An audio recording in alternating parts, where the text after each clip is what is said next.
ৰাইজ গোলাঘাটবাসীৰ কাৰণে এটা একদম ধুনীয়া খবৰ। এইফালে প্ৰজ্ঞানদা বহি আছে দেখিছে। নমস্কাৰ দেই। আৰু প্ৰজ্ঞানদা আৰু বিতুপনে মিলি আমাৰ গোলাঘাট জিলালৈ বা আমাৰ ৰঙাজানৰ এই ওচৰতে এখন কি প্ৰজ্ঞানদা ধুনীয়াকৈ কৈ দিব। পঞ্চানন সাংস্কৃতিক মহাবিদ্যালয় অসম সত্ৰ মহাসভাৰ অধীনত ইতিমধ্যে পঞ্জীয়নভুক্ত হৈছে। গতিকে মই জয়জতে অসমবাসী ৰাইজ লগতে গোলাঘাটবাসী ৰাইজক নমস্কাৰ জ্ঞাপন কৰিছোঁ। আৰু আমি পৰম আশাবাদী যে আপোনালোকৰ সকলোৰে সহায় সহযোগিতা আমি কামনা কৰিছোঁ বিশেষকৈ। আৰু এটা কথা খুব ভাল লাগিছে কি, আমাৰ পৰহি দিনালৈ অৰ্থাৎ দেওবাৰে আমাৰ যিখনি উদ্বোধনী সভা লগতে মুকলি সভা আয়োজন কৰা হৈছে আমাৰ বীৰাংগনা সাধনী ভৱনত মইনাপাৰত। উক্ত সভাত উপস্থিত থাকিব স্বয়ং সত্ৰ মহাসভাৰ সচিব মহোদয়, লগত কেইবাজনো সত্ৰ মহাসভাৰ বিষয়ববীয়া, লগতে উপস্থিত থাকিব কেইবাজনো প্ৰশিক্ষক আমাৰ এই অনুষ্ঠানৰ সৈতে জড়িত হ'ব লগা। গতিকে আৰু উক্ত সভাখনিলৈ আমি আপোনালোকক পৰম শ্ৰদ্ধাৰে আমন্ত্ৰণ জনাইছোঁ। আপোনালোকৰ সহায় সহযোগিতা, আপোনালোকৰ বহুমূলীয়া দিহা পৰামৰ্শই আমাক উৎসাহিত কৰিব।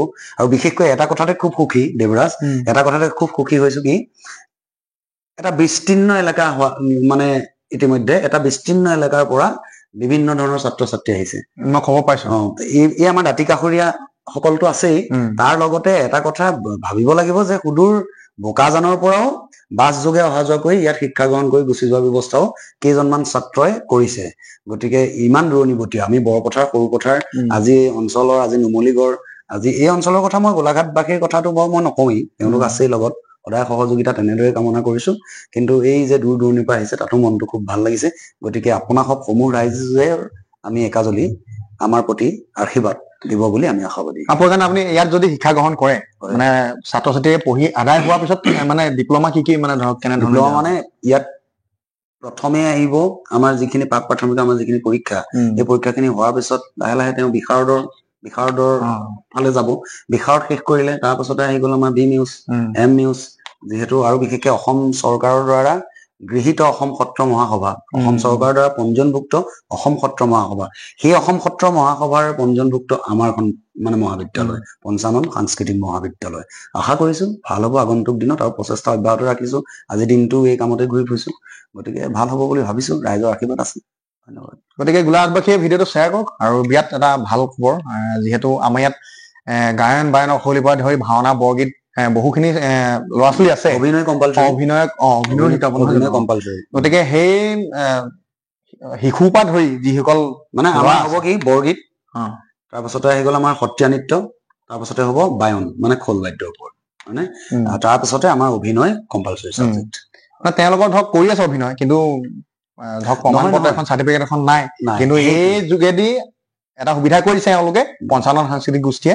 গতিকে আপোনালোকে এই সুবিধাটো পাওঁতে গ্ৰহণ কৰি সোনকালে আপোনালোকে ল'ব পাৰিব। গতিকে আমাৰ লক্ষ্যটো কি মানে দেৱৰাজ, আমাৰ গাঁৱে ভূঞে চহৰে নগৰে আমাৰ ভালে সংখ্যক বহুত দক্ষ বায়নো আছে, ভালে সংখ্যক বহুত দক্ষ অভিনেতা আছে, ভালে সংখ্যক বহুত দক্ষ নৃত্যশিল্পীও আছে। কিন্তু এটা অভাৱতে পৰি আছে কি, আনুষ্ঠানিকভাৱে এখন প্ৰমাণ পত্ৰ।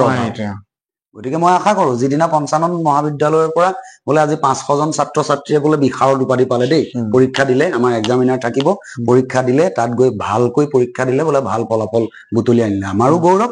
আৰু ভাবো আমি যিসকল দক্ষ আমাৰ বায়ন সকলেও কি হৈছে, অকল এই কথাটোতে কেতিয়াবা অকমান যেন কেতিয়াবা এনেকুৱা ধৰণৰ কথাটো যেন অকমান মনটোত দুখ পায় যে ইমান ধুনীয়া বজাও, ইমান ধুনীয়া কৰো, নাই কি এখন আনুষ্ঠানিকভাৱে এখন প্ৰমাণ পত্ৰ বা এখন স্বীকৃতি পত্ৰ নাই।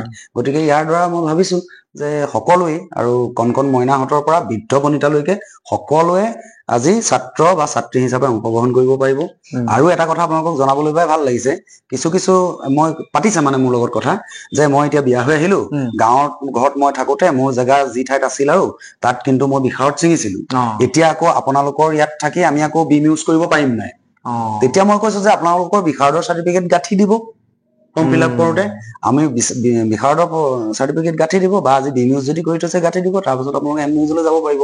গতিকে পিছৰ খিনিও মানে ইয়াৰ পৰা আকৌ তেওঁলোকে আকৌ পুনৰ আৰম্ভ কৰিব পাৰিব, সেইখিনি সুবিধাও আছে। গতিকে আপোনালোকক আমাৰ চেনেলৰ পৰা শুভেচ্ছা জনালো। ধন্যবাদ। আপোনালোকে যি আগবাঢ়িছে কাম লৈ সফল হওক, আৰু সোনকালে এখন মহাবিদ্যালয় আমাৰ গোলাঘাটত গঢ় লৈ থওক। নহয় জানো? ধন্যবাদ। ধন্যবাদ।